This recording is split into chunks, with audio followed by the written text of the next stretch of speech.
Dhanik Bharat Educational Institutions, Inter, IIT, JEE, NEET, admission opened. పశ్చిమ బెంగాల్ ఎన్నికల్లో అఖండ విజయం సాధించిన తర్వాత భారతీయ జనతా పార్టీ నుంచి మే 9న ముఖ్యమంత్రిగా ప్రమాణ స్వీకారం చేశారు సువేందు అధికారి. సువేందుతో పాటు 5గురు మంత్రులు కూడా ప్రమాణం చేశారు. తాజాగా మరో 35 మంది మంత్రులు ప్రమాణం చేశారు మంత్రులుగా. సీఎం సహా 41కి చేరింది మంత్రుల సంఖ్య. బెంగాల్ మంత్రివర్గంలో 44 మంది సభ్యులకు చోటు కల్పించేటువంటి అవకాశం అయితే ఉంది. ఎమ్మెల్యేలు అర్జున్ సింగ్, అశోక్ దిండా, రూపా గంగూలీ, స్వపన్ దాస్ గుప్తా మంత్రులుగా వారికి అవకాశం దక్కింది. ఇక తృణమూల్ కాంగ్రెస్ నుంచి బీజేపీలో చేరిన తపస్ రాయ్ సహా పలువురికి చోటు దక్కింది. లోక్ భవన్ లో కొత్త మంత్రులతో ప్రమాణం చేయించారు గవర్నర్ ఆర్ఎన్ రవి.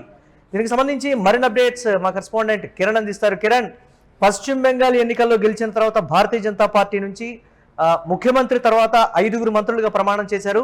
ఇప్పుడు మరో 35 మంది మంత్రులకి చోటు దక్కినటువంటి పరిస్థితి. మొత్తంగా 44 మందికి అయితే అవకాశం ఉంది. ఏంటి ఆ కూర్పుని ఏ విధంగా చూడాలంటారు మనం? మళ్ళీ పశ్చిమ బెంగాల్లో సుదీర్ఘ కాలం తర్వాత బీజేపీ మొదటిసారి అధికారంలోకి వచ్చింది. మమతా శిష్యుడిగా ఉన్న సువేందును టీఎంసీ నుంచి తీసుకొచ్చి బీజేపీలో చేర్చుకున్నారు. 2019 ఎన్నికల్లో 2021 ఎన్నికల్లో ప్రతిపక్షానికి పరిమితమైన బీజేపీ 2026 ఎన్నికల్లో అధికార పక్షానికి చేరింది. ముఖ్యమంత్రిగా సువేందు బాధ్యతలు చేపట్టారు. ముఖ్యమంత్రిగా బాధ్యతలు చేపట్టిన సువేందుతో పాటు మరో 5గురు కేబినెట్ మంత్రులుగా ప్రమాణ స్వీకారం చేశారు. ప్రస్తుతం ఈ రోజు అయితే దాదాపు 35 మందిని కేబినెట్ లోకి సువేందు తీసుకున్నారు. ఓవరాల్ గా 41 మంది కేబినెట్ మంత్రులు అయ్యారు ఇప్పటికి సీఎంతో సహా. అయితే మరో ముగ్గురికి కూడా చోటు ఉంది. 44 మంది మంత్రులు ప్లస్ ఒక సీఎం, 45 మందికి కేబినెట్ లో అవకాశం ఉంటుంది. ముఖ్యమంత్రి మినహాయిస్తే మిగిలిన 44 మందికి అవకాశం దక్కే అవకాశాలు ఉన్నాయి.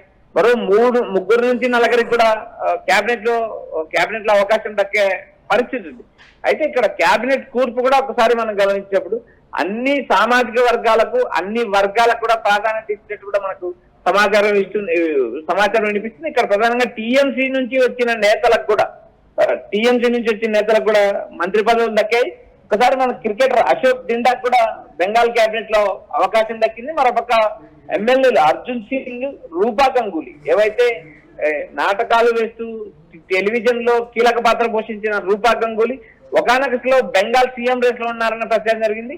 ఆమెకు కూడా రూపా గంగూలీ కేబినెట్ లోకి అవకాశం ఇచ్చారు. మరోపక్క స్వపన్ దాస్ గుప్తా కూడా కేబినెట్ లో అవకాశం దక్కింది. ఇక్కడ ప్రధానంగా సుదీర్ఘకాలం తర్వాత అధికారంలోకి వచ్చిన బీజేపీ ఇక్కడ దాదాపు 41 మంది కేబినెట్ కూర్పు చేసింది. దీన్ని జంబో కేబినెట్ అని కూడా పిలవచ్చు. టీఎంసీ నుంచి వచ్చిన కొంతమంది నేతలు కూడా అవకాశం కల్పించారు. అయితే ఇక్కడ ప్రధానంగా ఎన్నికలు జరిగిన తర్వాత కూడా ఇప్పటికి కూడా బెంగాల్లో ఉద్రిక్త పరిస్థితులు కొనసాగుతున్నాయి. మరోపక్క నేరుగా దాడులు కొనసాగుతున్నాయి. టీఎంసీ ఎంపీ డైమండ్ హార్బర్ నియోజకవర్గ ఎంపీ అయిన అభిషేక్ బెనర్జీ పైన నిన్న దాడి జరిగింది.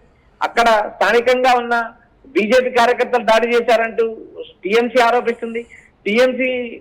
నేరుగా బీజేపీ కార్యకర్తలు మాత్రం తాము దాడి చేయాల్సిన అవసరం లేదు, టీఎంసీ బాధితులే దాడి చేశారంటూ వారు ఆరోపిస్తున్నారు.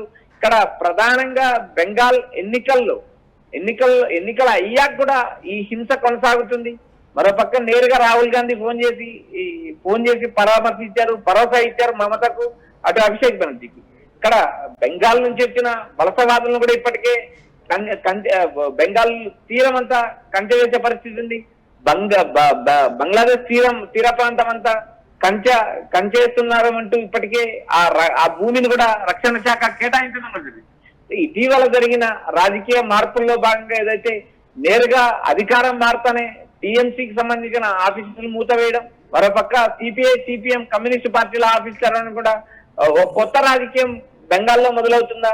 మమతా బెనర్జీకి సంబంధించిన పార్టీని కూడా నేరుగా బీజేపీలో విలీనం చేసుకుంటారా? ఎందుకంటే అక్కడ ఉన్న అసెంబ్లీ పక్షం దాదాపు 50 నుంచి 60 మంది ఎమ్మెల్యేలు బీజేపీలో చేరతారంటే ఇప్పటికే ప్రచారం నడుస్తుంది. మొత్తం వ్యవహారం గమనిస్తే మనకు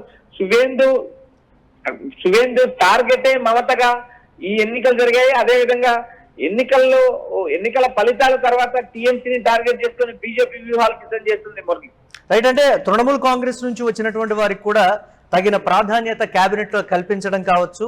ఈ నేపథ్యంలో పశ్చిమ బెంగాల్లో పర్టికులర్ గా మమతా బెనర్జీ పార్టీకి చెక్ పెట్టేటువంటి విషయాలు కావచ్చు, ప్రజల్లో ఉన్నటువంటి కొన్ని అనుమానాలకు సంబంధించి కూడా కేబినెట్ కూర్పుతోటి భారతీయ జనతా పార్టీ ఒక క్లారిటీ ఇచ్చిందనేటువంటి ఒక మాట రాజకీయ ప్రాధాన్యతకి సంబంధించి కూడా దాన్ని ఎలా చూడాలంటారు కిరణ్ మనం? మురళి, ఇక్కడ ప్రధానంగా పశ్చిమ బెంగాల్లో మమతా బెనర్జీ ఓడిపోయినంత మాత్రాన అక్కడ టీఎంసీ అంతమవుతుందా అంటే చెప్పలేని పరిస్థితి. ఎందుకంటే ఎమ్మెల్యే లేనంత మాత్రాన ఆ పార్టీలు ఎక్కడా బలహీనపడవు. క్షేత్రస్థాయిలో పార్టీకి ఉన్న బలం, పార్టీకి ఉన్న క్యాడరు, ఈ పార్టీ నియమించిన అభ్యర్థులకే ఓట్లేసిన నేపథ్యం మనం దశాబ్దాల తరబడి పలు రాష్ట్రాల్లో కూడా ఎమ్మెల్యేలు నేరుగా పోయి విలీనమైన నేపథ్యం ఉంది, రాజ్యసభ సభ్యులు విలీనమైన నేపథ్యం ఉంది. కానీ తర్వాత జరిగిన ఎన్నికల్లో ఆ పార్టీలు గెలిచిన నేపథ్యం చూసాం. 2014 ఆంధ్రప్రదేశ్ ఎన్నికల్లో దాదాపు 23 మంది ఎమ్మెల్యేలు టీడీపీలో చేరారు. తర్వాత వచ్చిన ఎన్నికల్లో నేరుగా వైఎస్ఆర్సీపీ భారీ విజయం సాధించింది. 2018-19 ఈ ప్రాంతంలో ఏదైతే రాజ్యసభ పక్షం టీడీపీ రాజ్యసభ పక్షం నేరుగా బీజేపీలో విలువైంది. తర్వాత జరిగిన 2024లో టీడీపీ కూటమి అధికారం. ఇలా ఒక నాయకుడు, ఒక ఎమ్మెల్యేలు వెళ్ళినంత మాత్రాన ఆ పార్టీ ఎక్కడా బలహీనపడదు. కానీ టీఎంసీ నుంచి వచ్చిన వారికి మంత్రి పదవులు ఇచ్చినంత మాత్రాన బీజేపీ కోటాలకే చేస్తాయి. కానీ పక్క పార్టీ నుంచి వచ్చిన నేతలకు కూడా అవకాశం ఇచ్చామని చెప్పుకోవడానికి మాత్రమే బీజేపీకి ఇది ఒక పాజిటివ్ అంశం. కానీ అక్కడ ఉన్న సిద్ధాంతపరంగా ఉన్న పార్టీలు కానీ, అటు కమ్యూనిస్టులు, కాంగ్రెస్, ఇటు తృణమూల్ కాంగ్రెస్, వీరందరూ ఏకతాటిపై పయనిస్తే బీజేపీకి గడ్డు పరిస్థితులు ఎదురయ్యే అవకాశం ఉంది. మమతా బెనర్జీ అధికారంలో కంటే ప్రతిపక్షంలో ఉండడమే మహా డేంజర్ అంటూ ఇప్పటికే పలువురు వ్యాఖ్యానించిన నేపథ్యం చూసాం. ఎన్నికలు ఓడిపోయినప్పటికీ కూడా ఎక్కడ టీఎంసీ తగ్గిన పరిస్థితి లేదు. నేరుగా వారి కార్యకర్తలను కాపాడుకోవడానికి ప్రయత్నం చేస్తున్నారు. బీజేపీ దాడులు చేసిన ప్రాంతంలో పర్యటిస్తున్నారు. ఆ కార్యకర్తలకు మనోధైర్యం నేర్పుతున్నారు. ఎమ్మెల్యేలు కానీ, ఎంపీలు కానీ ఎవరు పార్టీ నుంచి వీడి వెళ్ళినా పార్టీని మళ్ళీ పునర్నిర్మిస్తామంటూ ఇప్పటికే మమతా బెనర్జీ ప్రకటించారు. మమతా బెనర్జీ మేలుడు అభిషేక్ బెనర్జీ నిన్న ఏదైతే సోనాపూర్ లో జరిగిన దాడి తర్వాత నేరుగా కాంగ్రెస్ అధిష్టానం భరోసా. ఇక్కడ మొత్తం టీఎంసీ నుంచి వచ్చిన మంత్రులను కానీ, టీఎంసీ నుంచి వచ్చిన నేతలకు కానీ మంత్రి పదవులు ఇచ్చినంత మాత్రాన బీజేపీకి అదనంగా ఒరిగే అవకాశం ఏమీ లేదు. అక్కడ ఉన్న 35 మంది క్యాబినెట్ మంత్రులు, కొంతమంది ఇతర పార్టీ నుంచి వచ్చిన నేతలకు కూడా అవకాశం కల్పించారు.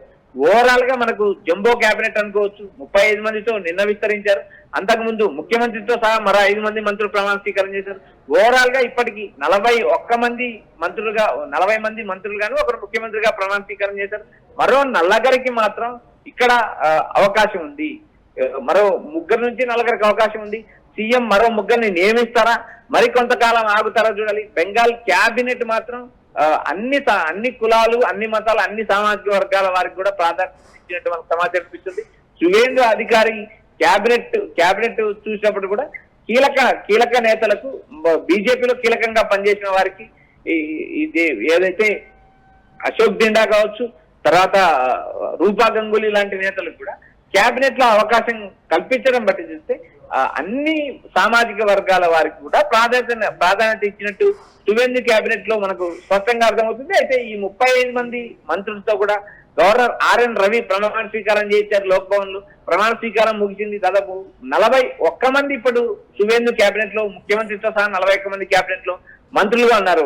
Murali, right, thanks for updates Kiran. ఇక పశ్చిమ బెంగాల్ ఎన్నికల్లో అఖండ విజయం సాధించిన తర్వాత భారతీయ జనతా పార్టీ నుంచి మే 9న ముఖ్యమంత్రిగా ప్రమాణ స్వీకారం చేశారు సువేందు అధికారి. సువేందుతో పాటు ప్రమాణ స్వీకారం చేశారు 5 మంత్రులు. తాజాగా మరో 35 మంది మంత్రులుగా ప్రమాణ స్వీకారం చేశారు. సీఎం సహా మొత్తం 41కి చేరింది మంత్రుల సంఖ్య. బెంగాల్ మంత్రివర్గంలో 44 మంది సభ్యులకు చోటు కల్పించేటువంటి అవకాశం అయితే ఉంది. ఎమ్మెల్యేలు అర్జున్ సింగ్, అశోక్ దిండా, రూపా గంగూలీ, స్వపన్ దాస్ గుప్తా మంత్రులుగా వారికి అవకాశం దక్కింది. తృణమూల్ కాంగ్రెస్ నుంచి బీజేపీలో చేరిన తపస్ రాయ్ సహా పలువురికి చోటు దక్కింది. లోక్ భవన్ లో కొత్త మంత్రులతో ప్రమాణం చేయించారు గవర్నర్ ఆర్ఎన్ రవి. সংবিধান আর বিধি অনুযায়ী ন্যায্য আচার বর্তে আছেন এবং বিবেকসম্মতভাবে রাজ্যের মন্ত্রী নির্বাহ করিব। মোর কর্তব্য নিষ্ঠা ভয় বা আর পক্ষপাত বিবেচনার নগর